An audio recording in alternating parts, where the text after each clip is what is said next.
This is WC3PO, Channel 10A in Symmzinnati, Ohio. It's time for Silas Whowood with a commentary. And now, Silas Whowood. Hello, and welcome to all of you listening across America and around the world.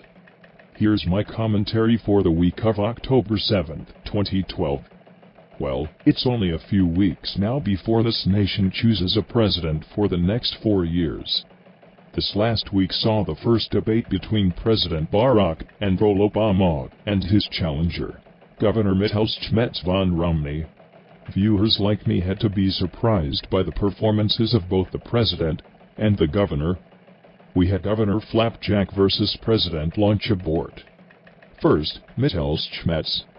After really 5 years of programming, downloading, and tweaking his software, the boys at that secret base out in Utah finally managed to create a human-like effigy of a presidential candidate. Of course, what he said was a combination of pancake batter that was flipped and flopped into a manhole flapjack of vague platitudes and vague policy positions.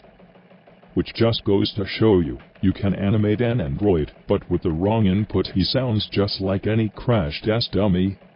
Speaking of crashing and burning, I would accuse the president of crashing and burning in his debate performance, but it was more like a failure to launch. He never got off the pad. What was he thinking? Only the paper he was scribbling on could tell the tale. Perhaps it was, "Dear Diary, remember what John Kerry told me in the debate rehearsal, look bored, uninterested, and talk like an intellectual, just like I did when I ran in 2004. Trust me, it looks presidential. The people will love it." Big Bird could have been a better conversationalist, and the president. Big Bird would actually have defended himself at Mittels' declaration that he was going to be hunted as big game in cutting government spending. The yellow-feathered friend of every American child since the late 1960s was now a target for extinction. Yet the president did not seem to notice and continued to work on his crossword puzzles or whatever it was he was doing. Being a liberal, it was probably Sudoku, which Barack and Roland Mittels will show up for the second debate. Your guess is as good as mine.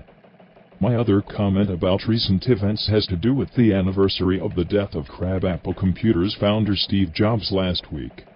How many years will we have to mourn his death? The outpour of grief in the media on the anniversary was dumbfounding. I am a fan of Mr. Jobs' creations. I am a fan in the same way I am a fan of the work of Mr. Thomas Crapper, the inventor of indoor plumbing. Both have made life easier for the common man. Both made advancements in their fields of endeavor greater than their competitors. However, I don't mourn the death of Mr. Crapper on January 27th of every year.